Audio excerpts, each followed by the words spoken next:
The first thing the British readers, the American readers, the Icelandic readers see is the houses. The first thing the Ukrainians see are the missiles. Hi everyone, welcome to this Mishcon Academy session, part of a series of online events, videos and podcasts looking at the biggest issues faced by the businesses and individuals today. My name is Sophia, I'm a trainee in Mishcon and I'll be hosting today's event. It is now my pleasure to introduce Anna Shevchenko. Anna is a CEO of the UK leading cross-cultural risks and communication consultancy. She speaks 8 languages, has worked in 52 countries. She's an author of 5 books and her articles have appeared in The Times, Guardian, Telegraph and many more. Her most recent book, Around the War in 20 Stories, is a collection of real-life stories of hope, humanity and humour, collected in Ukraine and across Europe. Thank you for coming in today. Thank you, it's a pleasure, and thank you for inviting me. Please, could you tell us a little bit about yourself and why you decided to write Around the War in 20 Stories? Before I do this, I just want to thank Mishcon for inviting me, because Mishcon is my home for many years, because we've been training Mishcon trainee solicitors in the company for many years, so it's fantastic that you're all here. Why I've decided to write this book, it actually found me. I didn't plan to write this book, but it just happened that I started writing different stories, views, working with refugees, talking to friends, and maybe I'll start with a slightly controversial, especially for the lawyers, statement that it's not my book. Statement number 2, it's not a book, but 2 books. And statement number 3, it's not a book at all. And perhaps to explain all these 3 statements, which perhaps don't fit into any legal frameworks, I wanted to give you a bit of a background. It's a charity project. It's a charity project, and it's a part of a big project by the Ministry of Culture, where they spread the stories and Ukrainian culture across the world. And they contacted me and said, we know that you write books. Perhaps you would like to write something. And I said, well, actually, I am writing already. And I thought they'll forget about this until they called me and said, so we are planning, the presses are ready. We've got 3 months to get everything ready. Are you ready? And I said, yes. And then I remembered my student days and had to wear pajamas, instant noodles, disappear from the world, and we delivered the book on the day of the very sad anniversary of the invasion. The second thing about this story is, about this book is, it's a charity project, as I said, so we all worked for free. And not only we worked for free, they're all real stories, real people, true stories. And when we asked them, I said, we'll sell the book and we will share all the stories with you. The wonders started, because the first one said, fantastic, we have this wonderful demining project for the farmers we want to give the money to. The second said, fantastic, we are supporting a dog shelter, that's where the money will go. The third said, fantastic, we are actually we'll use this money for the Children's Hospital in Lviv. So by the time we got to the character number 7, of course, there was no surprise, because nobody, not a single person, decided that they will have the money. Everybody gave the money to charity, which was fantastic, but it was a full-time job. And I'll tell you about this later, but we managed to sell the book worldwide, and we completed 10 projects. And I just came from Ukraine, where we sort of reported about these 10 projects, and all the characters were at the presentation. So that was quite literally yesterday I came back. So that's probably why I decided to write the story. But the real reason lies in a quote, in the words, because of the, you're all lawyers, you know that there is a lot to the words and to the meaning. And that was a quote in a very British book about the Second World War. And my neighbor gave me this book and said, well, you must read it. And I said, well, really not something I want to read at the moment. But I started reading it on the train, and I was struck how it was about us. It was about all of us, about how Ukrainians cope and how people live their everyday life when the war is around them. So that quote actually triggered the whole story. And You say that the book contains real-life stories from people in Ukraine and around the world. How did you come to meet the people behind these stories? I probably should start with the first story and how I started writing this. You can see probably here, not very well, but you can see it's a bridge. And you can see the toys on the bridge, spread across the bridge. And it just happened that at the beginning of the war, I was working on the Romanian side of the bridge, where the refugees, mainly women with children, were walking past. And it wasn't very easy to meet them, but I still was surprised when I saw the toys, and I asked the border guards why you've got the toys. And the answer was that the children are afraid to cross. They're seeing the uniforms they don't know. And by giving them the toys, they're literally walking the bridge, choosing the toys, and that's how they cross. And that was quite emotional to see all these moms, to see all the children. And there was one girl who picked up 2 toys and decided that she will just sit in the corner completely closed. She refused to talk, to eat, to drink, anything. And to open her up, I started talking to her about her toys. And I said, what are your toys? And she said, well, one is Mama Llama and another one is Misha, which of course in Ukrainian is both a name Michael and a teddy bear. And she started showing me, so we were talking about what llamas eat and how bears sleep or they don't sleep. So we just opened up a little bit. And then she said, shall I show you how my mom, Mama Llama and Misha said goodbye? So by then I thought that I can't show any emotion to the child. And I walked out and she ran after me and she gave me her lollipop. From the bag, she had a tiny rucksack, and she came from Izum, so the city was erased by then. And all she carried was this lollipop. And I thought, if this child embodies the whole notion of Ukrainian soul, so to share with a stranger, to give the last thing despite all the pain and the horror, and I thought I must write about this. And that's how the stories began. That one's one of my favorites. I think there are a few others in that presentation if you wanted to talk us through some of the other stories.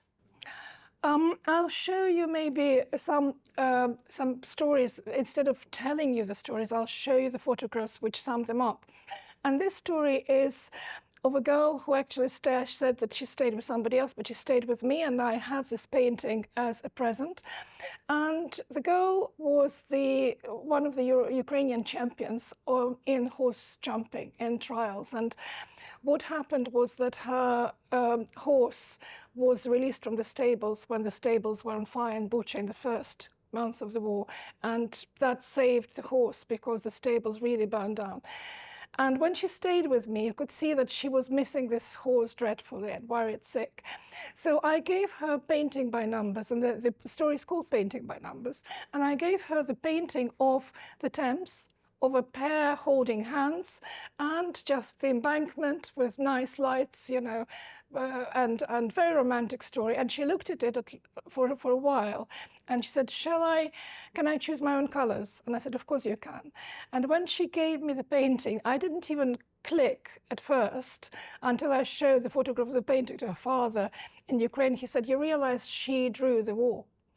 She chose the painting, she chose the colors, and you can see here the fire, the explosions, the dark burnt figures in the middle. But what she really wanted to do with this painting is to show with the lilac the colors of hope, that maybe somewhere in the dusk her horse is still there, and that hope, I think, was the key thing of the story. And maybe a couple of other stories I wanted to share with you, because that is a story of a friend of mine. And what would you want to take with you on the day of the invasion with 4 children? You've got 1 car. And she decided the most useful thing she would take would be the harp. So she squeezed the harp at the top of the, I know lots of these stories have this absurd humor. I can see you laughing, but there are other stories which are even more hilarious, like the rifle. And And she squeezed this harp above them, and anywhere they went, everywhere they went into the places of extreme danger, this harp was constantly doing dulin, dulin, dulin above them.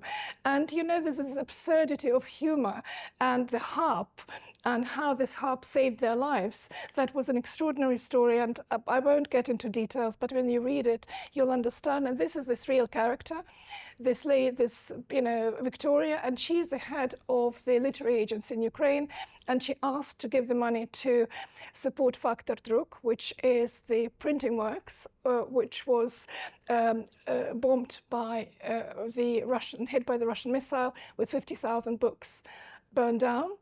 So we gave the money through several events and festivals to Faktor Druk, and you can see it's restored. Unfortunately, we can't claim that we gave them enough money to restore. It was the Warren Buffett, not us, but our money helped them to place the orders and also restore the Faktor Druk. And maybe the story which was quite interesting for me to write, because it's a story through the eyes and the nose of a dog. And it's a national character, a national champion. The dog is a national champion called Drogo. And they were in Irpin, and how, in the most horrific situation, and I sort of made it a little bit softer, but still quite a difficult one. And the story is called not The Sixth Sense, but The Sixth Scent. How he tracks the scents, because he's a national champion hunting dog, and how he tracks different scents and what is the final scent he wants to track, and not the danger, not the sadness, but because they can smell sadness. And in Ukrainian it was impossible to translate, because I just came back from Ukraine, where the book came out in Ukrainian, because it's not the scent, it's the sense. So we had to stay with that, and it was translated. That's what the house they came to. That's the smells they came to when the house was bombed, and how this dog describes everything through the nose.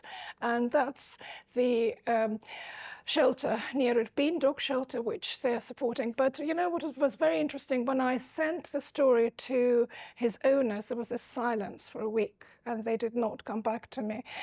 And I thought it was a wrong choice. We shouldn't have done it through the eyes of the dog. And then they decided to read it a week later, because I said, why aren't you reading that? And they said, we're afraid to read it.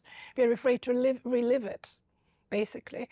And they read it, and not only they accepted it, but I'm going in 2 months to collect the puppy of the national champion, as because I had the dog of the same breed. So I understand these dogs reasonably well, but of course they're all different. But anyway, so they said to me that we read the story, we relived the story, and we cried again, but they gave me the blessing.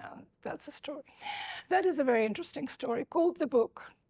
And it shows how people are heroes, in very ordinary people in the extraordinary circumstances. And it's about the librarians of the youth library in Kherson, and how they were hiding the books under occupation, because they had lots of books about the Ukrainian war heroes of 2014 and Ukrainian soldiers. And they had the exhibition actually just before the Russian troops invaded. And they realized that if these books will be found, they can trace the families of those soldiers, and they could be tortured or killed. So they were hiding the books, and they were taking them out past the checkpoints with all the occupying forces around them. And it was very interesting that they came to the launch of Ukrainian book last week, and one of them said to me, we didn't realize we were doing something special. We didn't realize it was dangerous until we read your story. So it's this sort of instinct of saving the others, rather than understanding it was their danger for them. So that was, I think, for me. And what they did, they asked for the equipment for the children's library, which was all stolen by the occupiers. And together with the Ukraine Charity and also the private trust, we've equipped the library again. Maybe can I tell you about a couple more stories before the questions? There are two more stories, these ones. One is well, two of them actually are quite funny in a way. The blonde lady is the head of the Cultural Association of Ukrainians here, and she's a wonderful pianist, and she gives lots of concerts for charity. At one of the concerts, a Japanese lady came to her and thrust the keys in her hand and said, this is my Toyota. This is for the Ukrainian army. I'm just giving it to you, goodbye. And of course, there was a stunned silence. Then there was some silent fight. Then the pianist surrendered and said, please come to my house, we'll discuss it. So the Japanese woman came, asked for the chopsticks, ate Ukrainian borscht with chopsticks on the floor, and said that she was traveling through Ukraine to Kyoto many years ago, fell asleep on the bench, and when she woke up, her bags were there, some food was there, and plenty of money for her. They all thought that she was homeless. And she said that she was so taken by the spirit that she decided that Ukrainian, and she gave this Toyota, and it's now used in Ukraine. But the guy next to her is a director of a restaurant near Lviv. And we stopped at this restaurant driving for the humanitarian aid one year or 1 month. And everybody was ordering the same thing on the menu, and it was number 5. And I couldn't understand why they don't even look. Everybody comes and says 2 number 5s, 3 number 5s. And only when I looked, I realized that it was a line which said, feed the soldier. So you can order something with this number 5, and once a week, women from the restaurant would cook, go to hospital and support the soldiers. And that was interesting to watch how people were celebrating business lunches, but everybody was ordering number 5. But what happened afterwards was probably quite an amusing story, because they needed a boiler for the wounded soldiers. That's what they wanted. And somebody who wants to remain anonymous, but a very good friend of mine, said, I'm going to do this. I'm going to support them. She set up, like a direct debit from her pension, and we bought a boiler. And she said, I can pay for this boiler with one condition, that the boiler will be called Beatrice. And I said, for your money, honey, anything you like. If it's Beatrice, so be it. So we bought the boiler, sent the receipts, put the sort of nameplate, and she said, my mother would be very proud if she knew that somewhere in the hospital in Ukraine there is a boiler with her name.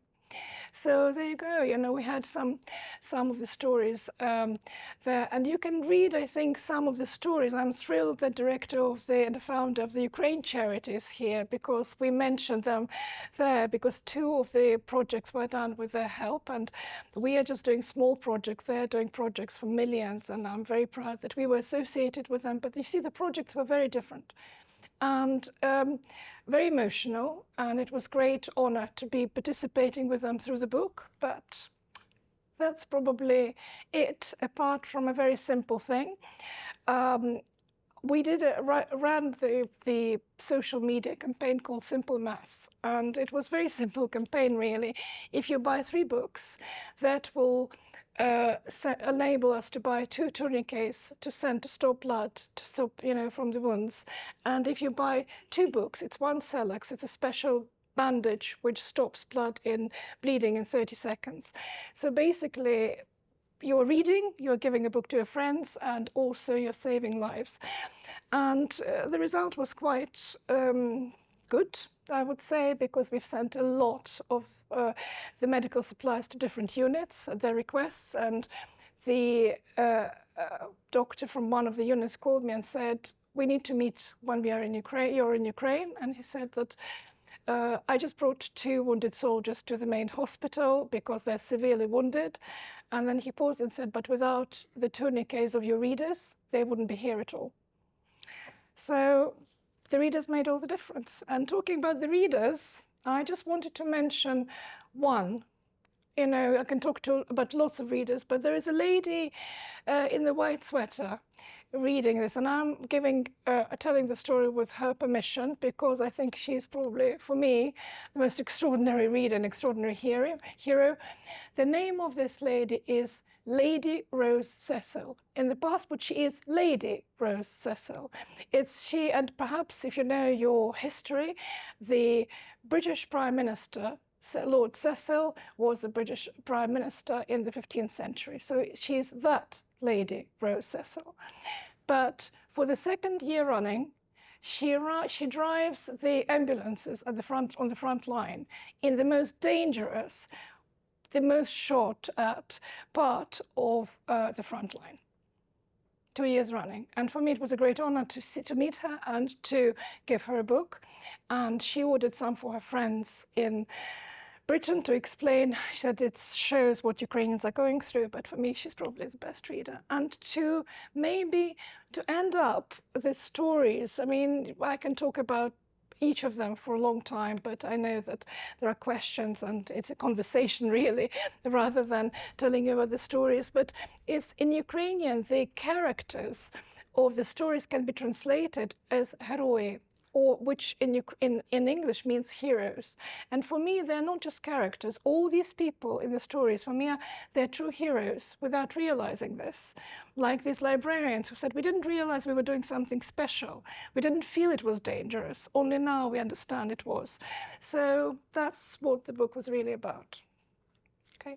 Thank you. It was so insightful, and you can see how much work and love has gone into this book. And I encourage everyone after the session to go read it. It's a difficult read, but it's also a joyous read.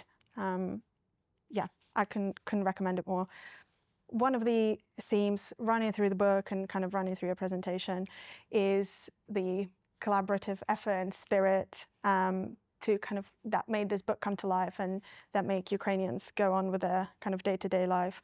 Could you talk a little bit about the publishing process and some of the challenges that came with it?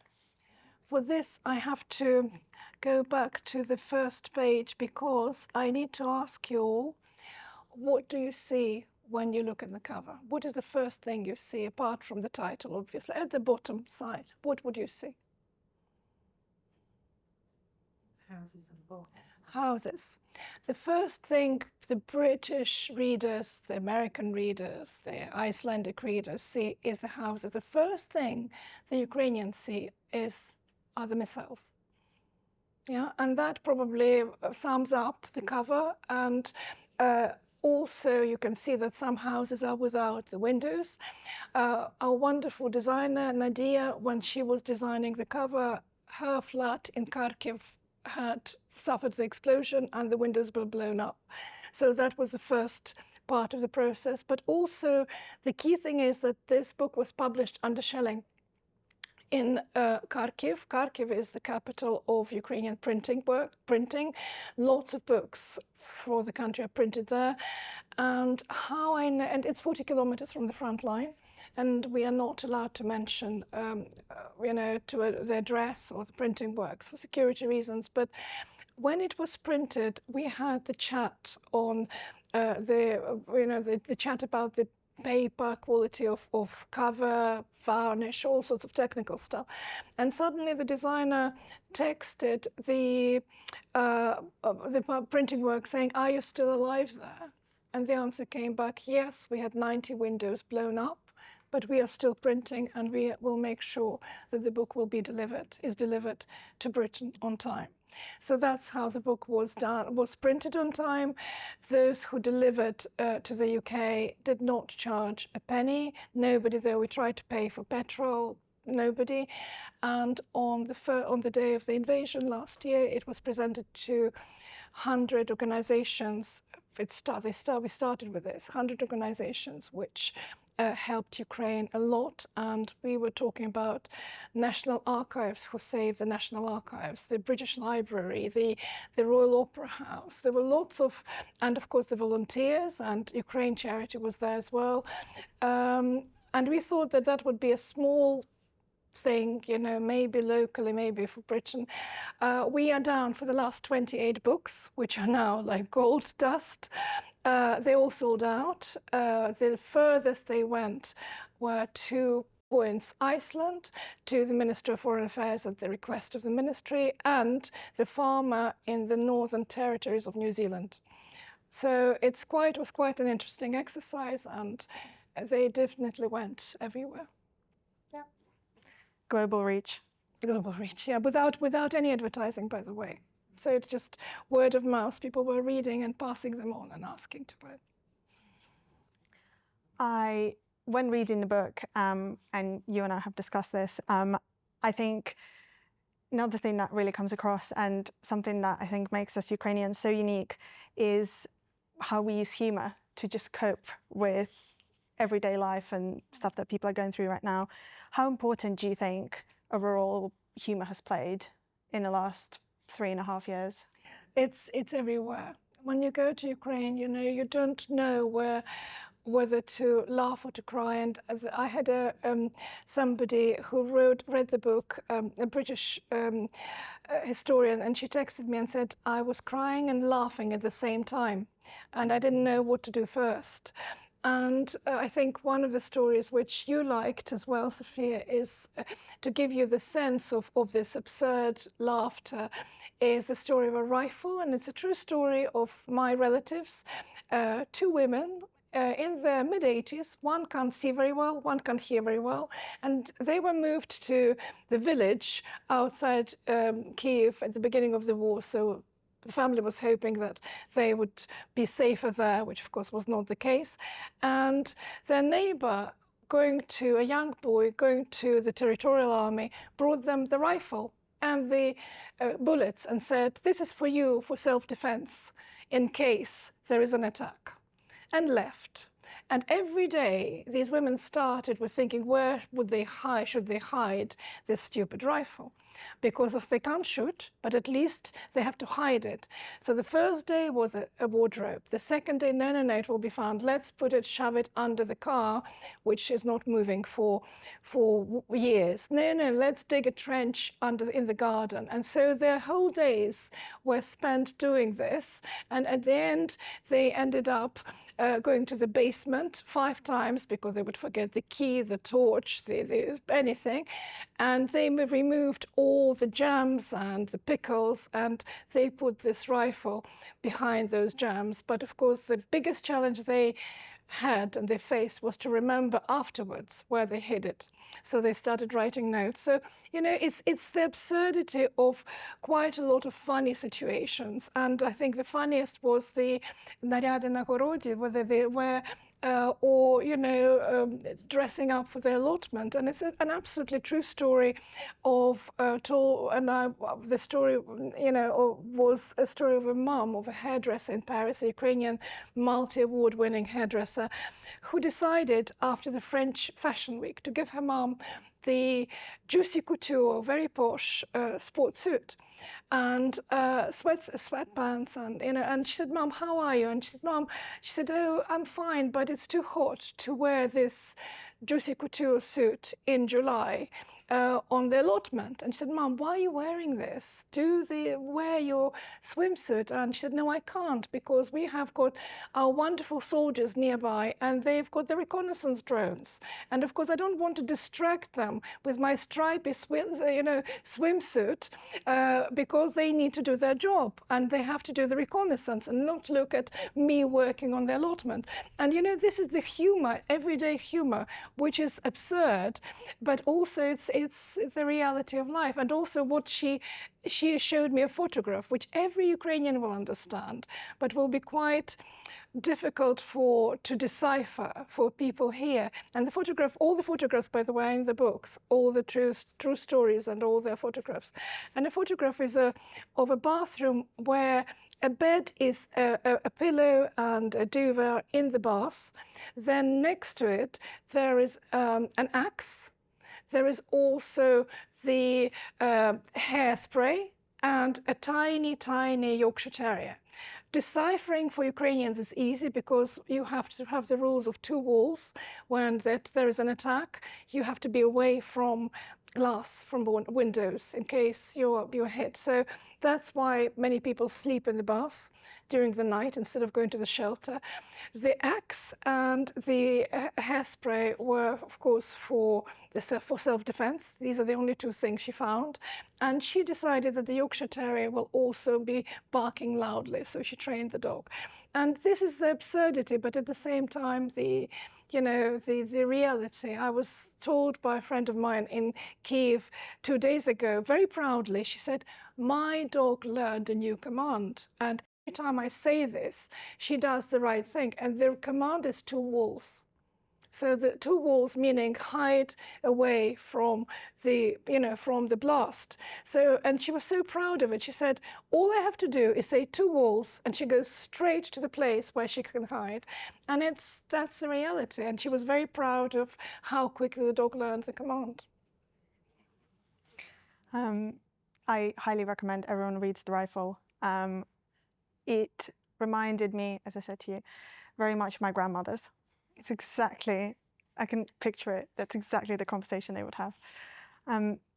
Of course, there is lots of happy and kind of funny moments throughout the book, but there's also some really sad ones. I know which story was the most difficult for me to read, but I was wondering which one you found the hardest to write. Well, first of all the stories were very hard to write for one simple reason. And I was thinking how similar the reasons are for me, that they are for you as lawyers. And that is, I had to switch off my emotions completely. And as you sometimes have to switch off your emotions and live and understand what your clients want to achieve and what they want to do, to fight for. And for me, it was very difficult not to be subjective. But of course, they are not my stories, they're not my voices, they're not my emotions. So that was very hard. But without a doubt, the hardest one was a story about my mother, because I had to be, not to be subjective, I had to step away and describe her iron will and the tools she uses to fight, which are quite extraordinary tools. I won't tell you what they are, but extraordinary tools, unexpected tools. And of course, the toughest one was the exam. She's a professor at the university. The toughest exam was actually to give her the story to read. I did it when it was published, because otherwise it would have never seen the light of day. And there was a long silence. She said, "I can't believe you described me like this." But then her friends started calling and said, "That's exactly how you are." And so I thought, okay, so that's, yeah, the toughest book, without a doubt, the toughest story. I watched some of your previous interviews, and you talked about a couple of humorous moments you had with your mum. There was, I think, one at the theatre and a game that you used to play. Yeah, if you'd like to share those with us. With my mum, there are lots of funny stories, and of course, she still thinks that she still can tell me off for not wearing a scarf, for example, if I go out, and I just keep reminding her that maybe I'm a grown-up woman, but that doesn't work. But oh God, I had so many this week. I had so many funny stories this week, and probably the hardest story was that we were celebrating her birthday, which was 8 with some numbers, and she absolutely didn't allow me to put the candles on, which would indicate what age, and she would not allow me to even mention what age it was. But I thought that was quite interesting. She still lectures, she still goes to university, and perhaps I can reveal what tool she uses. She uses Chanel. The story is called Chanel Under Shelling. You will recognize it straight away, and it's I think I can show you my mum actually here in the last stories, and she is in the dark glasses, and wherever she goes she always puts the red Chanel lipstick as her defense, and which gives her bravery, gives her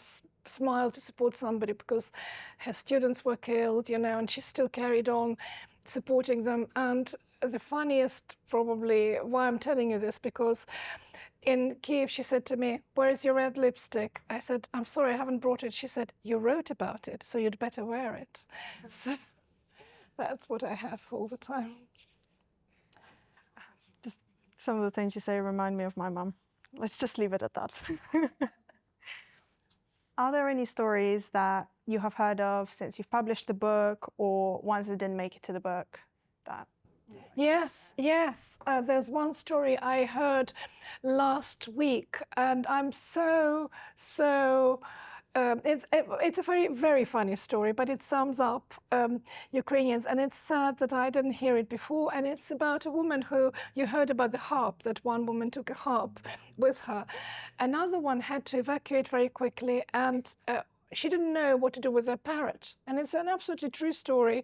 And she was looking at the parrot thinking, where am I going to put it? We haven't got the space and all the bags are full. And she suddenly realized that 3 days before, she bought very fashionable high-heeled shoes, real serious high-heel stilettos.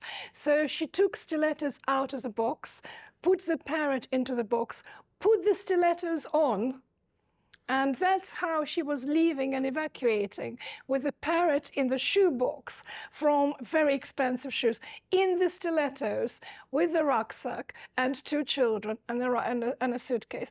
And for me, that sums up, this incredible ability of Ukrainians to find the way out of any situation, and to be glamorous, and to not to forget the parrot. That definitely is a story I wish was in the book. That's a good one. Are you planning on publishing volume 2?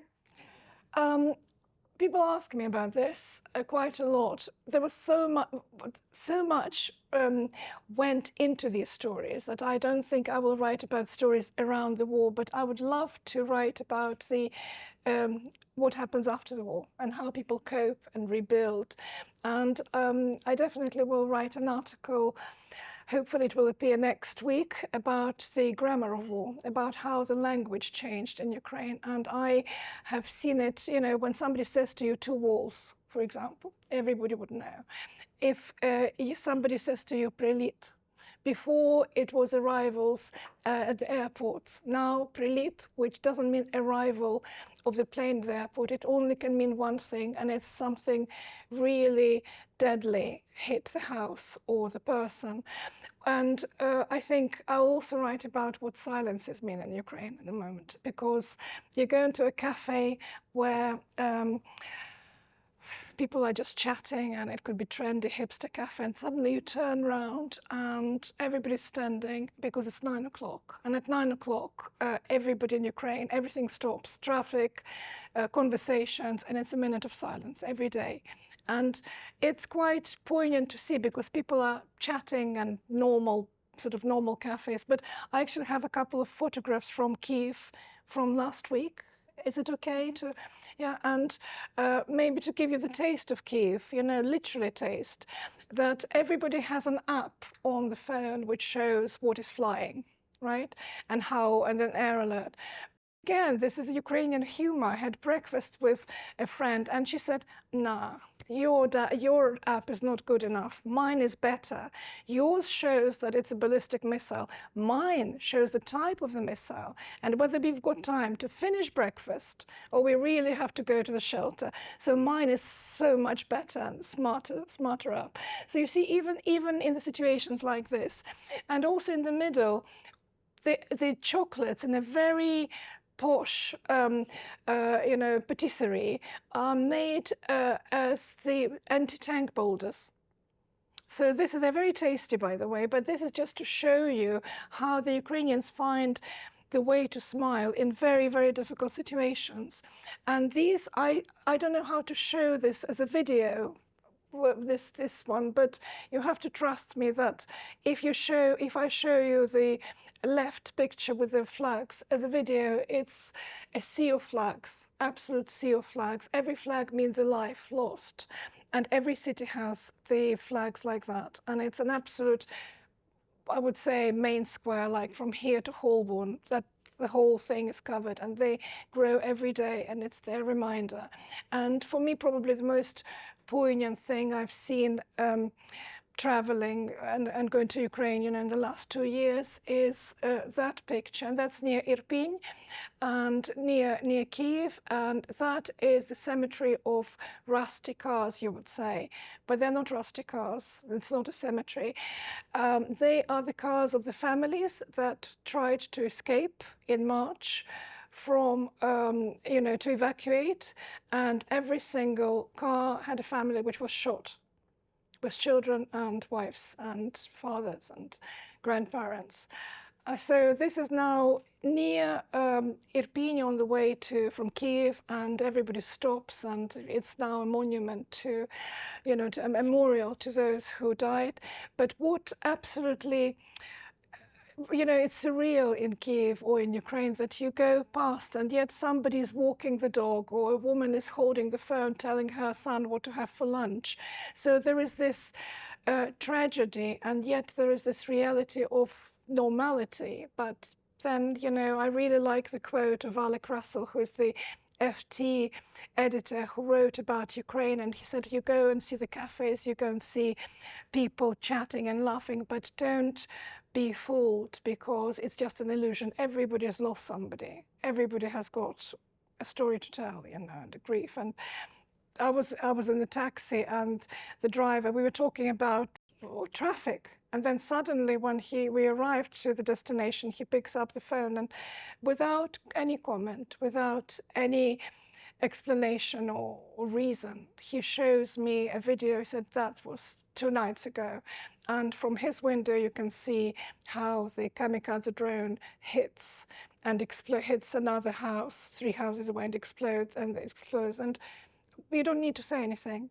That is the secret code that everybody understands in Ukraine, that, and that's how people live. But yet they still find time for humor and optimism. So, well, I hope you get to write that book soon.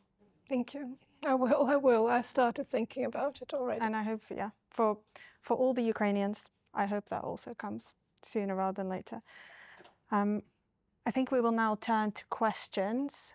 Are there any questions in the room? Thank you. In hearing a little bit about your role as a translator, being in Ukraine over the last 2 years before you started working on the book, and what that is like, and a little bit about that, please. Thank you. Well, it's very difficult to talk about it because, first of all, I'm not allowed to talk about it. But I think the hardest thing is, again, to be somebody else's voice, not to have any emotion. And yes, you're trained to do this, and yes, you're trained not to take anything in. But it's hard not to. It's hard not to. And sometimes I work with difficult cases of torture and abduction and all sorts of things, and it takes a while for people to start trusting me so that I could become their voice, and that is difficult, definitely, and that I'll leave it at that probably. Hi, thank you. I really like the story about you telling us about how your mum wears red lipstick for courage. I think she's remarkable. How do you find courage, and what gives you hope and optimism? People ask me about how I find courage, and I don't think I have. I don't think I'm pretty much like the librarians. I'm just carrying on, and as most of the Ukrainians do, you just have to. But hope is definitely something that keeps us all going. People go through everyday lives, everyday, things. And I'll give you another example. I have a friend who said, oh, we went to the school of my daughter to see how they all go to shelter. Yes, they're all very calm. There is no panic. I was very impressed how, they all went. She didn't even question that it's not normal that the children go to the shelter. And she was talking about the process. And I think that's what we all do now. We have the process. From survival, fighting, helping. Everybody I know is helping. I don't know anybody who is not involved in, either supporting, but in any way, from creatives to, medics, everybody. But I think we are all in the process. What will happen after the war is a different story, and how the trauma will come out and everything. But I think to answer your question, how do we keep going? By process. We are in it. So that's. Thank you. I have, like, as a Ukrainian but you've been to Ukraine more recently. Who is more tired of the war, Ukrainians or the Western world and community that supported us, very enthusiastically at the beginning and the main, at this stage, who is more fatigued? And is Ukraine ready to kind of just throw in the towel, whatever the outcome? I think Ukrainians can't, of course, everybody's exhausted. The Ukrainians are not tired, everybody's exhausted, just exhausted because there are sleepless nights. And I mean, every night you can decide, like my mother, to put the earplugs on, but it doesn't really resolve the situation of, 2 or 3 alerts a night, or bangs, or not knowing what or how, what happens next. Everybody's exhausted, but there is no choice. People have to fight. There is absolute, so I don't think fatigue, of course, Ukrainians are fatigued and tired, but they have to keep going. Sometimes people say to me, oh, the West is fatigued, but I think it's a human nature to get tired of intense emotions. You have to think, oh, we'll go and move on. What worries me really is that people will forget that it is not just Ukrainian war. It is definitely not just existential war, but it's a war of good and evil, because I can't tell you, it's not the place to discuss, but the level of cruelty and evil things is off the scale of any notions, any understanding. And I've worked with children victims of torture, it's unimaginable.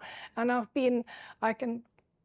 know it's on the record, but I'll tell you that I've been to other wars as the expert on conflicts, but this is beyond, and that's what worries me, that people will forget that evil is there, and they definitely shouldn't.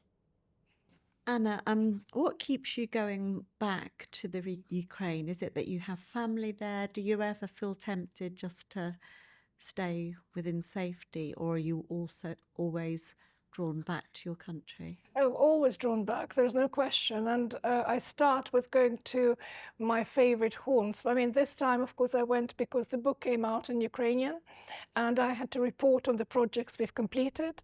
But I go 2 or 3 times a year with humanitarian aid. And also with my friends, to give them support, because lots of people who live there say to me, it gives us incredible support to understand that people remember us, people help us, people come back. That definitely is the reason for me now, definitely. What do you think the recovery and kind of healing process will be like for kind of Ukraine as a whole? It's going to take a while for the process even to start, because every war, including the Second World War here, shows that the trauma doesn't come out straight away. That people have to restore, rebuild, restructure, and continue the process. It's almost like an inertia of, now it's a survival process, and then it's rebuilding process. The trauma starts, here it started, I worked and talked to different psychiatrists, psychologists from about 1952. So 7 years after the war. And I think people have to prepare for this now, because the war, the trauma and the healing process starts when people say, we can live now, and then it hits. So that, I think it's important to be aware of this, but there are lots of very good organizations that now work in Ukraine from the countries who've experienced war and dealt with it, so definitely. But it's a long process, and it's a generational trauma. And it's very interesting, I've spoken to a friend of mine whose family stayed under shelling, and they had a tank on their window, literally aimed at their window for 3 weeks. They couldn't leave the house, but Russian tank was aiming at their window for 3 weeks. And he said to me that they don't talk about the war at all. They don't mention anything at all. And then he read my book, and in front of me, he started crying. And first time, very strong man, first time, he said, in 3 years. And I said to him, it's brilliant that you're crying.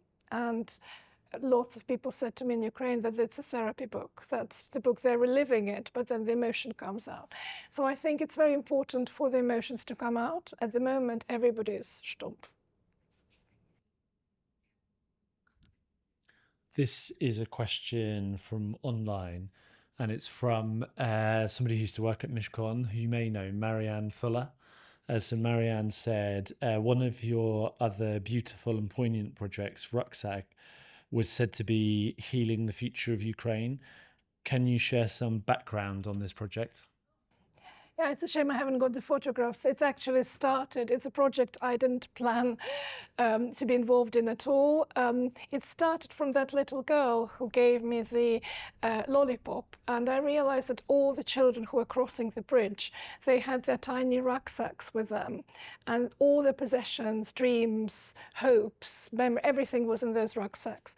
And as I was traveling back, I had a call from the most wonderful British children's writer, Di Redmond, whom maybe you'll remember, but my children's generation certainly remember, Bob the Builder, Postman Pat, and lots of other stories and cartoons. And she said, I want to do something for the children of Ukraine. And I said, not for, but I want to write about them. I said, don't write about them, write for them. And I put her in touch with the wonderful organization Children and War UK. They worked in quite a lot of countries, and they wrote a therapy book together. And I helped them to, excuse me, manage the process a little bit. And we did this project in 8 countries at the end. But it was to get this first trauma out, and it was quite difficult because at first, I remember the story is very simple. A boy lost the rucksack and he travels to find his rucksack, but he travels back. So he travels to the bombed city, he travels to the burned apartment, a 7-year-old boy. And then there's hope, and as he travels, it's all dark and grey, and then there is hope at the end. And basically it helps the children to deal with that trauma of the horror and then to go forward. And it was with this psychiatrist, with special books, how to advise how to read these stories to the children. And I think the first session was a killer psychologically, because Di Redmond turned to me and said, I can't carry on, or everybody's crying. The children, the mothers, everybody. And the psychologists were there, said that's what should happen. They are getting the trauma out. And even then I was skeptical. Because I thought, what have we done? What have we done?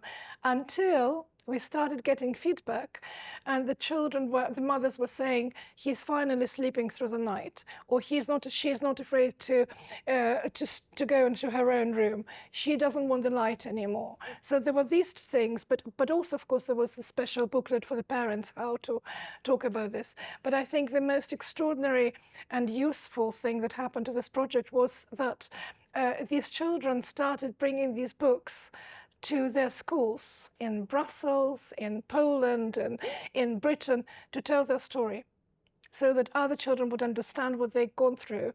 And we had a feedback from a mother in Germany saying that finally he's accepted, he's not closed, the children understand what he's been through, and he is now more open with them. And I think that was, but it was a painful project, without a doubt, very difficult, painful project, but it helped. And thank you, Marianne, by the way. There's one more question online. So this is from Chris, who works in MDR Mayfair. I've been to Ukraine, Kyiv, and Poltava 3 times since the war started, and I agree that the contrast between the day-to-day and evidence of war is surreal.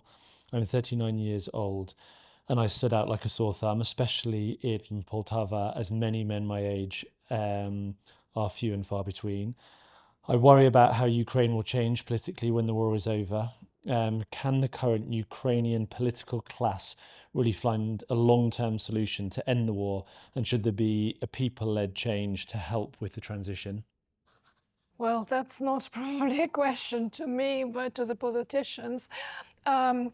He's not the only one who worries about this. Of course, there are lots of discussions in Ukraine about, the future and political future, where there should be elections or, or mobilization. Today, the Ukrainian parliament voted for continuation of the martial law and mobilization unanimously, which shows that people understand that the country has to fight. What will happen afterwards? I think we are in the process. We'll see how this process will develop. What I wanted to pick up on in this question is the lack of men. And if you read the book, you will see that there are only 3 stories there out of 20, which are the stories told through the eyes of men. A man, a teenage boy, and there are stories told through the eyes of a book, a dog, but the rest are women. And I think that is also, for me, a homage to extraordinary Ukrainian women who have to fight or who have to carry on as well. And I think what will happen with this process is that the role of women and the women become much more active in society and in politics. That I see as one of the key, probably, trends now. What I see with the ministers, lots of ministers are women and with extraordinary decisions, actually. You can only look at Yulia Sviridenko, who is now, what she's doing and her advice, but young women, strong women. Yeah. Got any more questions? Good. Okay. Thank you so much for coming. This was so enjoyable and insightful. I loved speaking with you today. There are some copies of the book here and outside. If anyone would like a copy, please go ahead and take one. And we will be downstairs at the drinks reception if anyone would like to come and say hello. Can I say something? First of all, huge thank you to Jan and to Sophia for organizing it, but also, crucially, all the books were bought out, 50 books were bought out by Mishkon, and all the money went to the simple maths, to the tourniquets and Salaxes. And also thank you, Mishkon, for a wonderful donation. Everything went through straight away, so very grateful to you for that. And also at the back of the book, of course, there is this QR code. So if you want to do a simple math and not have a coffee, but instead do a tourniquet and save somebody's life, I won't say no, definitely. You will see it all goes to Just Giving page, and yeah, but it was, it was not designed as an author's book, so forget my name. It's a book which tells the stories of other people and also the book that gives back, and that for me is the key thing. So thank you, Mishkon, for having me.